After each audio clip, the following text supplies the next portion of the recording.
우리 지난번에는 이제 예수님이 무덤에 계시면서 부활하시기 전에와 부활하신 이후에 그 대제사장들과 바리새인들과 장로들과 이들의 준비와 대처라고 할까요? 예수님의 부활을 미리 막기 위한 모든 조치를 했었고, 또 부활이 있은 이후에 그것을 조작하고 거짓으로 또 퍼뜨리는 부분이 있었습니다.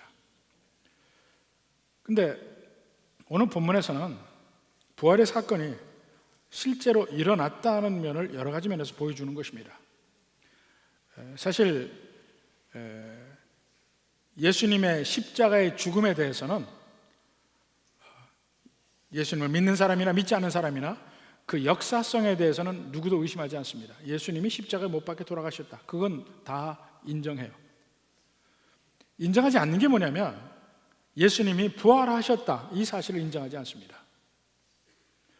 사도행 처음부터 끝까지 사도행전에서 계속해서 하는 얘기는 예수님이 부활하셨다는 내용을 계속해서 사도들이 증거하고 있는 내용들입니다. 근데 바로 여기 대제사장들과 바리새인들 얘기가 나오지만 그 이후에도 계속 이것을 부인하려고 합니다. 여러분은 부활에 대해서 어떻게 생각합니까? 사도 바울은 예수님이 부활하지 않았다면 모든 그리스도인들은 다 불쌍한 사람이라고 했어요. 이 세상 살아가면서 우리가 부활을 바라보면서 사는 것이지 우리가 이 세상에서 잘 살려고 예수님 믿는 게 아니라고 합니다. 초점이 고린도전서 15장 19절 한번 봅시다. 만일 그리스도 안에서 우리가 바라는 것이 다만 이 세상의 삶뿐이면, 이 세상의 삶에서도 우리 바라는 거 많죠. 잘 먹고 잘 살기 원합니다. 돈이 많기를 원합니다. 좋은 위치에 있기를 원합니다. 많은 사람들에게 인정을 받기를 원합니다. 이 세상에 바라는 게 많습니다. 나도 잘 되고 우리 가족도 잘 되고 우리 자녀들도 잘 되고 다 잘 되기 바랍니다. 건강하기 바랍니다. 그런데 우리가 바라는 것이 다만 이 세상의 삶뿐이면 모든 사람 가운데 우리가 더욱 불쌍한 자이리라. 이 세상의 삶뿐이면. 공자의 제자 중에 한 사람이 공자에게 물었습니다. 공자님, 우리가 죽은 이후에는 어떻게 됩니까? 공자가 한 얘기가, 이 사람아, 우리가 살아가는 얘기도 다 모르는데 죽은 뒤의 이야기는 어떻게 할 거냐. 그래서 엄밀한 의미에서는 유교는 종교가 아니라고 얘기합니다. 왜냐하면 죽음 뒤의 이야기를 안 하니까. 살 때 어떻게 살 건지 그 모든 삶의 지침에 관한 이야기가 그 유교에서 이야기하는 거라 겁니다. 근데 바울의 이야기는 뭐예요? 우리의 삶의 모든 초점이 이 세상에만 맞춰져 있으면, 그리고 부활이 없으면 우린 진짜 불쌍한 사람이라. 이 세상만을 위해 사네? 그 뒤에 영원한 삶이 기다리고 있는데. 반대로 부활이 있다면 어떻게 됩니까? 부활이 있다면 둘 중에 하나예요. 부활이 있든가 없든가 둘 중에 하나인데, 부활이 없다면 믿는 사람들이 불쌍한 사람이라. 부활이 있다면 어떻게 될까요? 부활이 있다면 안 믿는 사람이 불쌍한 정도가 아니에요. 그거는 불쌍한 정도가 아니에요. 그 차이가 너무 큽니다. 우리 이 세상에 사는 동안에 우리 삶의 많은 부분을 예수님 믿는 데 투자하죠. 바치죠. 그래서 불쌍한 사람이라는 거예요. 바울의 경우를 봅시다.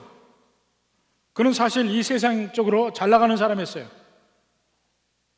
유대인 중에 유대인, 바리새인 중에 바리새인. 가말리엘이 문하니까 그도 그 이후에, 가말리엘 이후에 유대 교회 종교 지도자가 될 가능성이 굉장히 많습니다. 근데 그는 예수님의 부활을 믿고 그 이후의 삶은 온갖 고통과 어려움과 핍박과 죽음에 직면하는 수많은 그 어려움의 삶, 환난의 삶을 그가 계속 살았으면서 이 이야기를 합니다. 만약 부활이 없다면 우린 진짜 불쌍한 사람이라. 만약에 부활이 있다면 그것을 믿지 않은 사람들은 그냥 이 세상의 불쌍함으로 끝나는 게 아니에요. 죽을 때 심판이 있고 심판 뒤에 영원한 고통 속에서 살아야 돼. 죽어서 없어지는 게 아니죠. 고통 속에서 영원히 살아야 돼. 그걸 어떻게 할 것인가? 그러니까 부활에 대해서 심각하게 고민을 해봐야 됩니다. 그러한 가운데 오늘의 말씀은 부활에 대해서 가장 핵심적인 면을 증거하고 있는 대목인데, 여기서 한 가지 주목해야 될 것이 사실 우리말에는 잘 나타나지 않습니다. 잘 나타나지 않는데 이 1절부터 10절까지 중에 이두라고 하는 말이 이두라는 말인데, 이두라는 말이 4번이 사용이 됩니다. 근데 우리말에는 거의 없어요. 거의 없고 한 번만 잠깐 보이는데, 이두라고 하는 말은 헬라어인데 히브리어로 대칭이 되는 말이 있습니다. 대칭이 되는 말이 히네이라고 하는 말인데, 이것을 제 번역이에요. 제 번역으로는 짠이라는 말이에요. 짠. 무슨 말이냐면 갑자기 놀라운 장면이 확 펼쳐졌을 때 짠 하잖아요. 왜? 영화도 보면 갑자기 놀라운 장면이면 음악도 짜잔 하잖아요. 그러한 새롭게 확 보여질 때 표현이 히브리어로는 히네이라고 하는 거예요. 그리고 헬라어는 이두라고 하는 건데, 이 표현이 4번이 나옵니다. 이 19절 중에 4번이 쫙 새로운 장면이 펼쳐지고 쫙 새로운 장면이 펼쳐지고, 이게 4번이 나오는데 우리말에는 잘 안 나와요. 예를 들어서 2절 봅시다. 1절 마지막부터 막달라 마리아와 다른 마리아가 무덤을 보려고 갔더니 짠! 큰 지진이 나며. 자, 보러 갔어요. 무덤 앞에 왔어요. 갑자기 온통 지진이 나서 우르릉 쾅쾅 하는 거야. 그때 이야기하는 것이 히네이 또는 이두라고 하는 장면이에요. 짠! 보라! 큰 지진이 났다. 그리고 두 번째로 보면 7절에 봐요. 또 빨리 가서 그의 제자들에게 이르되 그가 죽은 자 가운데 살아나셨고 짠! 너희보다 먼저 갈릴리로 가시나니 거기서 너희가 배우리라 하라. 보라! 이게 한마디 나온 거예요. 이게 짠이란 말이야. 보라! 너희가 보라! 내가 너희에게 일렀느니라. 보라! 이게 이두라고 하는 말인데 잘 해석이 안 돼 있어요. 근데 상당히 중요한 말입니다. 이렇게 갑자기 촥 새로운 장면 이렇게 펼쳐지는 것이 실제 그때 그것을 본 사람이 아니면 표현할 수 없는 것들이에요. 성경은요, 예수님의 부활에 관해서 이렇게 논리적으로 과학적으로 추론해서 결론을 내려서 보여주는 게 아닙니다. 성경은 그냥 실제로 그 광경을 본 사람들의 증언을 토대로 그냥 얘기하는 것뿐이에요. 또 하나, 이건 조금 고급스럽다고 할까? 이런 방법인데, 예수님의 부활이 없을 수가 없는 증거가 어디에 있냐면 성경 전체에서 나온다는 겁니다. 그러니까 성경 전체의 내적 증거라고 보통 이야기를 하는데, 성경 전체는 하나님의 영감으로 지어진 책으로 통일성이 있습니다. 통일성. 전체적으로 앞과 뒤가 다 맞아요. 서로 꽤 맞춰져. 공부하면 할수록 기가 막히게 성경이 서로 일관성 있게 연관이 된다는 걸 알 수가 있습니다. 근데 그 모든 연관성이 어디로 초점이 맞춰지냐면 예수님의 죽음과 부활에 맞춰져 있어요.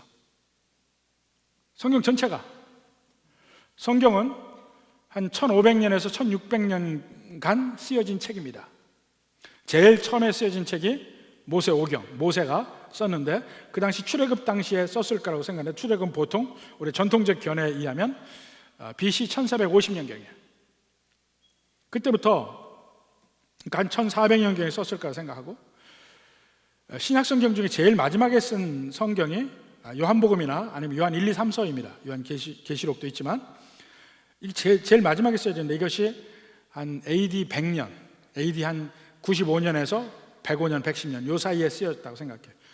그 역사적 간격을 보면 1500년, 1600년이에요.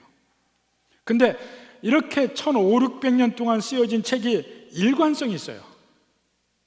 다양한 사람들이 다양한 장르로 썼는데 이 성경 전체가 일관성이 있어요. 지금부터 1500년 전이면 언제 때입니까? 1500년 전, AD 한 600년경에 한국에 무슨 일이 일어났죠? 갑자기 머리가 아파지기 시작합니다. 갑자기 머리가 아파져요. 고려시대 초기, 신라시대 말기.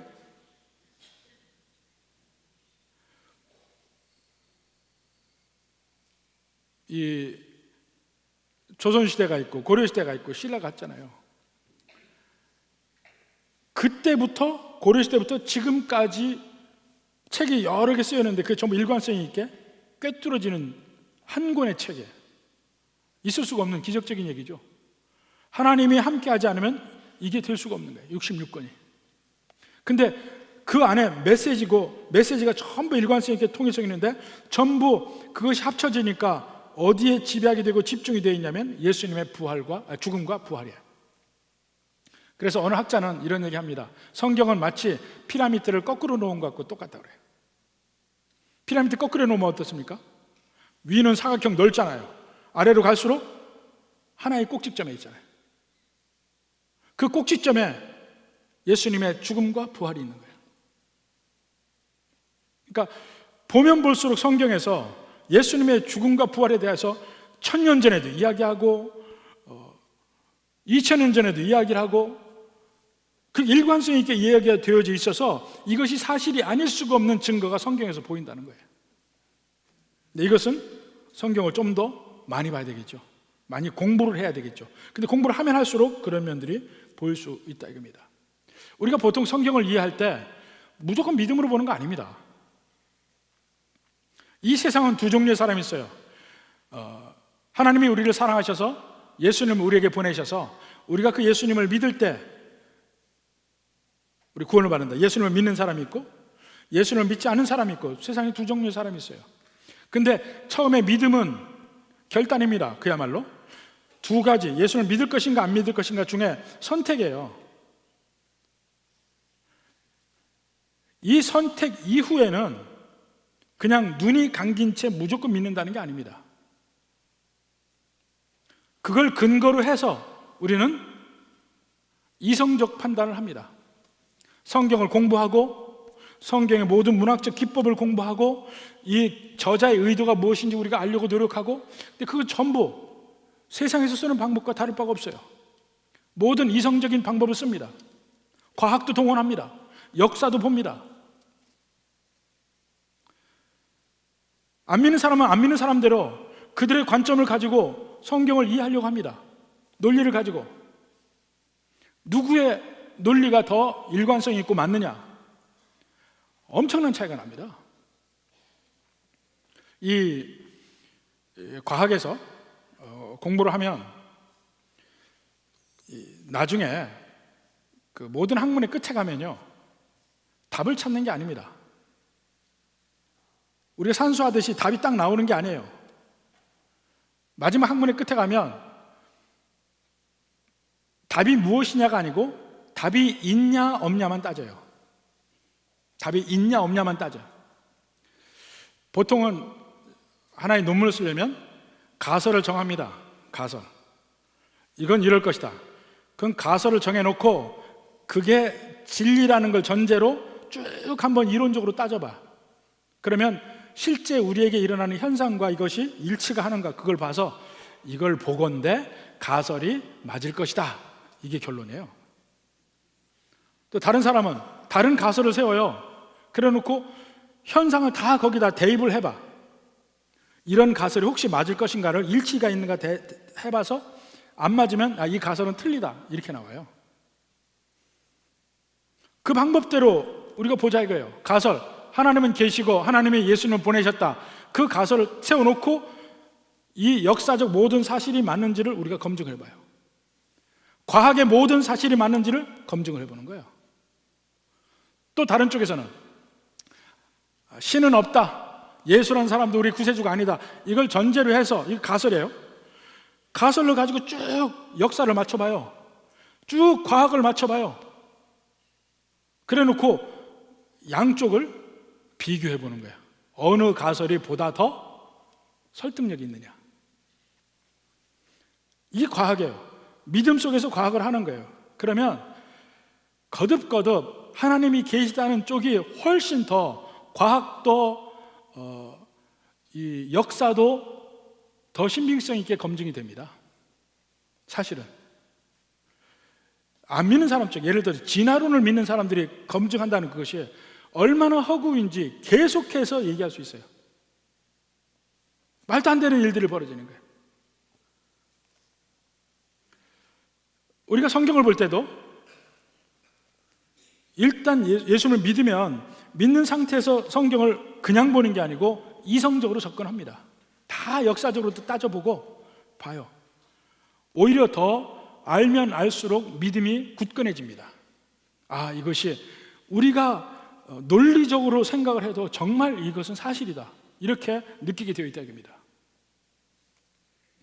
오늘 본문에 보면 두 여자 증인이 나옵니다. 두 여자 증인. 자, 1절에 봅시다. 안식일이 다 지나고 안식 후 첫날이 되려는 새벽에, 안식 후 첫날, 지금이 바로 오늘이 안식 후 첫날이죠. 그 당시 이스라엘의 거룩한 날은 안식일입니다. 그런데 하나님은 묘하게 그 거룩한 날로 검증된 안식일을 택하지 않고 안식 후 첫날, 바로 그 다음 날 예수님의 부활을 이루십니다. 이게 재밌는 대목이에요. 예수님의 부활을 이루셔요. 그러니까 이제까지 이스라엘에서 전통에서 가장 거룩한 날을 이제는 끝을 내고 새로운 날을 하나님이 선택하신 거예요. 안식 후 첫날을. 그리고 초대교회 성도들이 그 날의 이름을 주의 날이라고 붙였어요. 주일. 주의 날. 주의 날, 그 주라는 말은 마태복음에서 계속 하나님이라는 의미라고 그랬죠. 하나님. 예수님이 곧 하나님. 그 예수님의 날, 예수님이 부활하신 날, 그 예수님의 부활을 통해서 우리도 부활을 검증이 된 그 날, 이 의미도 있고, 또 하나의 의미는 주의 날은 구약에 나오는 여호와의 날입니다. 같은 말이에요. 여호와 날은 여호와를 주라고 표현하니까. 특히 요엘서에 보면 그 날은 마지막 심판 날입니다. 그러니까 이 주일은 두 가지 면에서, 그 전에 일어난 일을 보는 건 뭐냐면 예수님이 십자가에 못 박혀 돌아가시고 부활하셔서 우리의 첫 열매가 돼서 우리에게 소망을 주신 바로 그날, 주의 날입니다. 또 다른 날은 이미 그 부활을 통해서 예수님이 승리하셨고 마지막 심판 날을 기다리는 날, 이게 주일입니다. 자, 첫 번째 주일날 예수님 부활하셨죠. 새로운 시대, 새로운 날을 허락하십니다. 그 다음에 막달라 마리아와 다른 마리아가 무덤을 보려고 갔다. 이들은 금요일날 저녁에도 예수님 무덤에 안장되는 걸 봤고 안식 후 첫날 또 무덤에 갔습니다. 이들은 빈 무덤을 가장 먼저 본 사람이에요. 그리고 이 여인들이 빈 무덤을 제일 먼저 보고 부활을 증언했다는 것은 마태복음뿐만 아니고 마가복음, 누가복음, 요한복음 다 똑같습니다. 공통적으로 나옵니다. 근데 사실 고대 근동에서는 여자들의 증언은 효력이 없었어요. 신빙성이 확 떨어집니다. 법정 증언 능력도 없습니다. 그런데 하나님은 굳이 여인 둘을 세워서 부활을 증거하게 해요. 이건 논란이 많을 수 있는 얘기잖아요. 만약에 그 당시 제자들이 예수님의 부활을 조작해서 냈다면 여기 증인으로 여자들을 세우지 않았을 겁니다. 남자들을 세웠을 거예요. 그 증언의 확실성을 보장받기 위해서. 근데 그럴 수가 없는 것이 실제로 예수님의 빈 무덤을 본 사람은 여인들이니까 있는 그대로 쓴 겁니다. 예수님 묻히시는 것도 봤고 예수님 부활하셔서 빈 무덤이 보았고, 그 이후에 부활하신 예수님을 제일 먼저 만나는 사람들도 이 여인들이고, 이들입니다. 그 다음에 이제 천사들이 나타나죠. 2절부터 8절까지 보니까 그렇게 해서 무덤을 보려고 갔더니, 1절 끝에 끝나죠. 그 다음에 짠 히네이라는 말, 이두라는 말이죠. 이두, 큰 지진이 나며, 그러니까 여인들이 무덤 보러 갔는데 그들이 보는 앞에서 지진이 난 거야.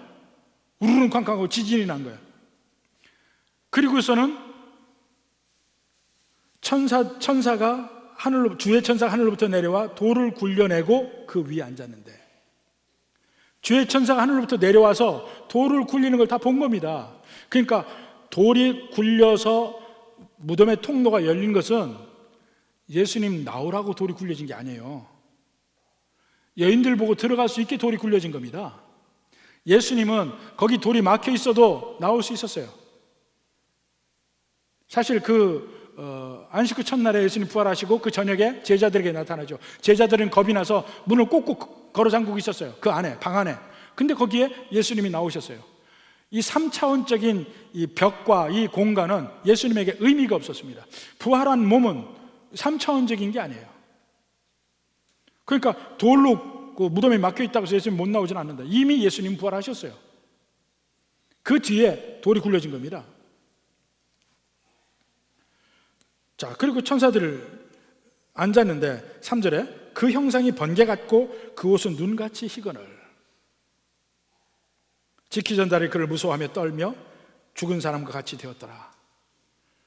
원래 죽은 사람은 다 부활했고 지키던 사람은 죽은 사람처럼 됐습니다. 아이러니컬한 얘기야. 완전히 그들은 하얗게 질렸겠지. 근데 천사들은, 주의 천사는 그 지키는 사람들 눈길도 안 줍니다.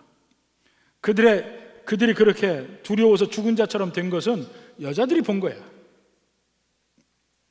주의 천사는 그 지키는 자를 개념하지 않고 그냥 여자에게만 이야기합니다. 여자에게 3가지 이야기를 합니다. 천사가 하는 얘기가. 첫 번째는 무서워하지 말라 얘기합니다. 5절에 보니까 천사가 여자들에게 말하여 이르되 너희는 무서워하지 말라.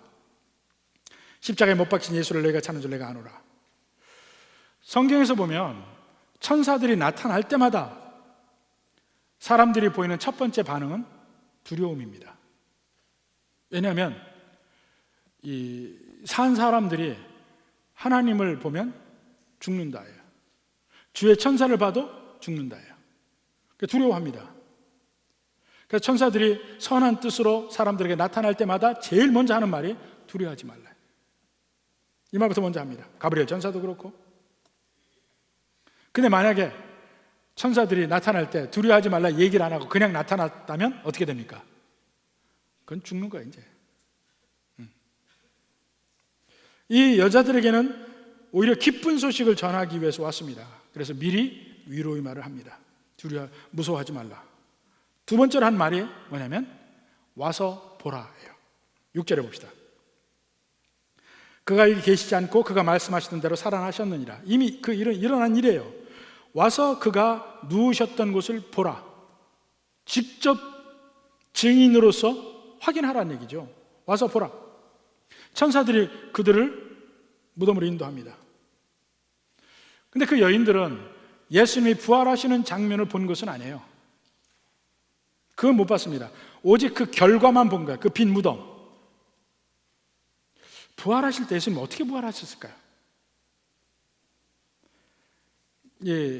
에스겔서 보면 마른 뼈의 환상이 나옵니다. 마른 뼈들이 막 다 뭉쳐 있어요. 그런 이스라엘의 옛 무덤들에 가서 보면 제일 먼저 방이 있고 두 번째 들어가는 방이 있습니다. 그 방 안에 선조에서부터 그 후대까지 쭉 뼈들이 같이 모여 있어요. 그걸 전제로 하는 겁니다. 그 마른 뼈들에게 일어나라고 이야기를 하니까 뼈들이 자꾸 상합을 해. 상합을 해서 무릎뼈에서부터 관절부터서 허벅지뼈, 그 다음에 엉치뼈, 등뼈, 목뼈, 이 머리뼈까지 줄줄이 상합하는 장면이 딱 나옵니다.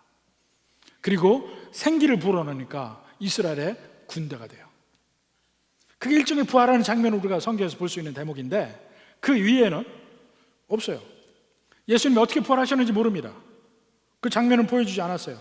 단지 그 결과적으로 무덤이 비어있고 거기에 예수님에게 입혔던 수의가 객혀 있었어요.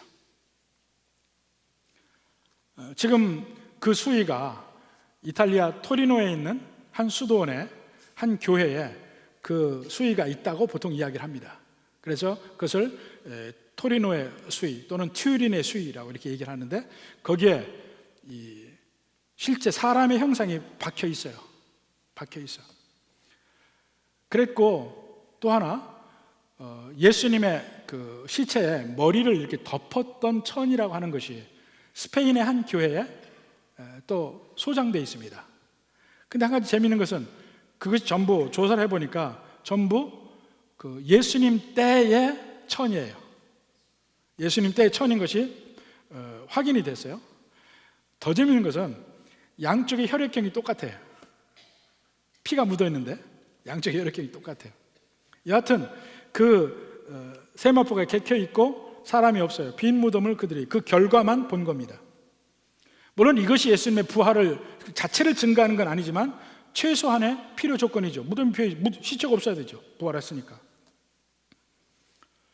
돌을 굴려낸 것도 아까 말씀을 드렸죠. 통로를 낸 거예요. 여자들이 들어올 수 있도록. 그리고 핵심적인 두 말이 있습니다.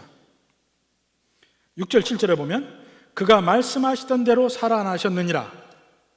그리고 7절에도 그가 죽은 자 가운데서 살아나셨고, 이게 어쩌면 성경에서 제일 중요한 두 마디 말, 같은 말인지 모르겠어요.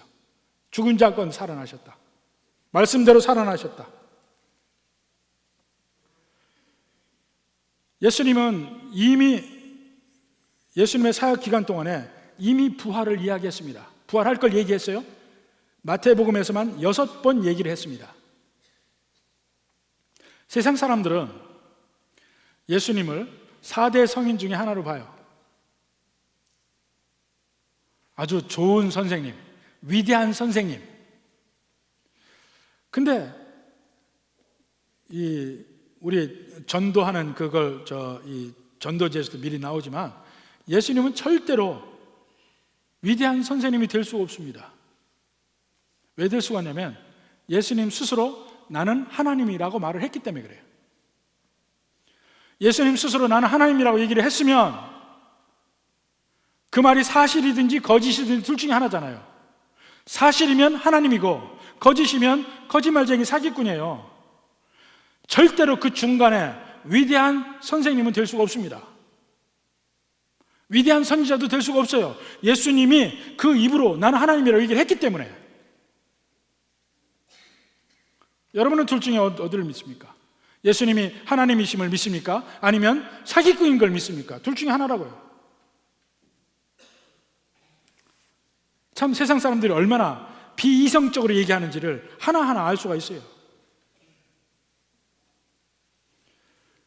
그 예수님이 하나님이신 걸, 그 하나님이시라는 그 말씀을 믿는다면 그 다음에 예수님의 모든 말씀을 다 믿어야죠. 그 중에 하나가 뭐가 있냐? 부활한다는 말이 있단 말입니다. 나는 죽어서 3일 만에 부활하리라는 말이 있다는 거예요. 그리고 마태복음 24장 35절에 보면 천지는 없어질지언정 내 말은 없어지지 아니하리라. 예수님 말씀을 확증하셨습니다. 이런 사실을 서로 합해서 보면 믿든지 안 믿든지 둘 중에 하나예요. 지금 천사는 여자들에게 빈 무덤을 보여주면서 직접 보라, 직접 들어보라, 직접 만져보라. 예수님 나중에 만지거든요. 우리의 오감을 통해서, 우리의 생각을 통해서 검증을 해보라는 얘기입니다. 그들이 직접 검증을 했습니다. 실질적인 증인이 됐죠. 와서 보라 할 때 진짜 가서 봤어요. 그 다음에 세 번째로 이 천사가 하는 말이 뭐냐면 가서 전하라예요. 가서 전하라. 7절부터 8절 봅시다. 또 빨리 가서 그의 제자들에게 이르되 그가 죽은 자 가운데서 살아나셨고 너희보다 먼저 갈릴리로 가시나니 거기서 너희가 배우리라 하라. 자, 빨리 가서 이러이러한 말을 전하라 이렇게 되어 있죠. 가서 전하라. 직접 예수님을 경험한 사람은 반드시 그 뒤에 가서 전하는 일이 기다리고 있습니다. 여러분, 예수님을 경험했잖아요. 예수님이 나의 구세주임을 고백했잖아요. 살아있는 걸 확증했잖아요. 그럼 가서 전하라 이거예요. 제일 먼저 예수님의 부활을 확정적으로 본 그들은 가서 전해야 될 임무가 있었던 거예요. 근데 그들이 갈 때 어떻게 하냐면 8절에 보니까 무서움과 큰 기쁨으로 재촉해서 다름질합니다. 무서움과 큰 기쁨으로. 무서움과 큰 기쁨은 전혀 다른 감정이잖아요. 근데 이게 합쳐져 있어요. 근데 사실은요, 우리의 일상생활에서 이 무서움과 큰 기쁨이 합쳐지는 경우가 대단히 많습니다. 가장 대표적인 예로 여러분, 결혼하기 전날을 한번 생각해 보십시오. 결혼하기 전날. 여러분, 결혼하기 전날 어땠습니까? 어떤 기분이었습니까? 대표적으로 결혼하기 전날 신부들이 하는 생각이 뭐냐면, 이 남자가 맞나? 이 남자가 맞나? 나 지금 실수하는 거 아닌가? 자기가 제대로 자기가 원하는 남편을 골랐는지 안 골랐는지 두려워. 그게 불안해. 그래서 잠을 못 이룹니다. 근데 또 반면에 내가 사랑하는 남편과 함께 살 그 기쁨이 기다리고 있거든요. 두 가지가 교차해요. 두려움과 기쁨이 함께 있는 게 결혼 전날이에요. 남자들은 결혼 전날 대표적으로 하는 생각이, 야, 내 인생 끝났다. 그 대표적으로 생각하는 거예요. 내 인생 끝났다. 이제 내 인생이 앞으로 어떻게 될 건가? 완전히 내게 이제 족쇄가 채워졌다. 이 결혼 전날에 보통 남자들이 하는 생각, 말은 안 하겠죠. 여자들도 이 남자가 맞나 그 말은 안 하겠지. 그래서 제가 결혼하는 부부들에게는 항상 결혼 전에 일주일 동안 서로 조심하라고 얘기를 합니다. 그때가 제일 둘 다 신경이 날카로워져 있을 때라 싸움도 제일 많이 해요. 결혼 전 일주일이 싸움도 많이 합니다. 신경이 날카로워져 있거든. 이 남자가 맞나? 내 인생 끝났다. 이게 서로 겹쳐지면 어떻게 됩니까?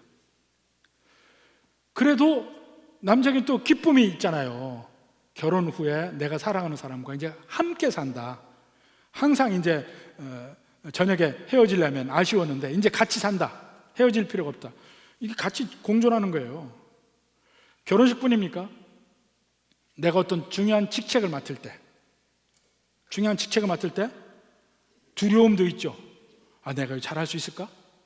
중요한 일을 맡을 때도 잘할 수 있을까? 또 다른 면에는 일을 통해서 나를 증명할 수 있고, 일을 통해서 많은 사람들에게 인정을 받을 수 있고, 그런 기쁨이 함께 있어요. 두려움과 기쁨이 우리 일상생활에서 같이 가는 경우가 굉장히 많습니다.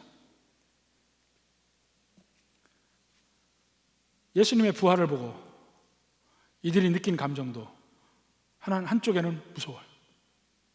말도 안 되는 일이 일어났거든. 다른 한쪽에는 기뻐. 이걸 전하고 싶은 거예요. 그래서 빨리 무덤을 따라서 막 다름질해서 갑니다. 근데 그때 다시 짠! 이두라는 말이 또 나옵니다. 짠! 하고 예수님이 나와요. 9절에 예수께서 그들을 만났어요. 짠! 하고 갑자기 장면이 확 놀라움으로 바뀌는 거예요. 예수께서 그들을 만나 이르시되 평안하냐? 샬롬이란 말이죠. 샬롬.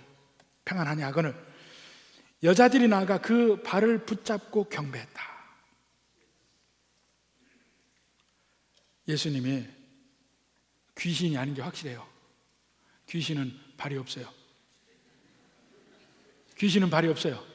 휙휙 떠다니잖아요. 맞아요. 귀신은 발이 없어요. 이거 사실 중요한 얘기입니다. 발을 붙들고 예수님이 육신으로 왔다는 걸 정확하게 얘기하는 거예요. 발을 붙들었어요. 예수님이 어떤 영혼으로 온 것도 아니에요. 영혼도 발이 없어요. 육신이 있다니, 그러니까 육신의 몸, 인간의 몸이었다는 것을 알 수가 있습니다. 발을 붙들고, 근데 그 발을 붙들고 뭐 했냐면 경배를 해요. 경배는 오직 하나님에게만 하는 겁니다. 근데 마태복음을 보면 예수님을 경배했다는 내용이 나옵니다. 10번이나 나와요. 10번이나. 예수님이 하나님이라는 얘기예요. 그러니까 그 여자들이 발을 붙들고 경배한 게 예수님이 누구신지 정확하게 얘기하는 거예요. 육신을 가지신 인간이시고 경배받으실 하나님이시고. 근데 예수님은 참 신기하게 그 부활의 몸을 대제사장에게 나타내면 얼마나 좋아요. 한 방에 끝나잖아요. 빌라도에게 나타나면 어때요? 심지어는 제자들에게도 안 나타내시고 가장 먼저 그 특권을 여인들에게 보여줬어요. 여자들에게. 막달라 마리아가 누굽니까? 7 귀신이 들렸던 사람이에요. 전설에 의하면 그는 창기라고 그래요. 정말 어려운 삶, 정말 그 죄적인 삶을 살았던 사람이에요. 그런데 그에게 보이시고, 또 다른 마리아는 이름도 없어요. 어떤 마리아인지 몰라. 그냥 그 당시 마리아란 이름은 흔하디 흔한 이름이에요. 그런데 예수님은 그들에게 제일 먼저 나타나시고 그들에게 제일 큰 축복을 주셔요.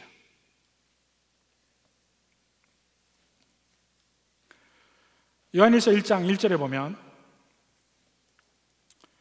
태초부터 있는 생명의 말씀에 관하여는, 생명의 말씀이 곧 예수님이에요. 생명의 로고스에 관하여는 우리가 들은 바요, 눈으로 본 바요, 자세히 보고 우리의 손으로 만진 바라.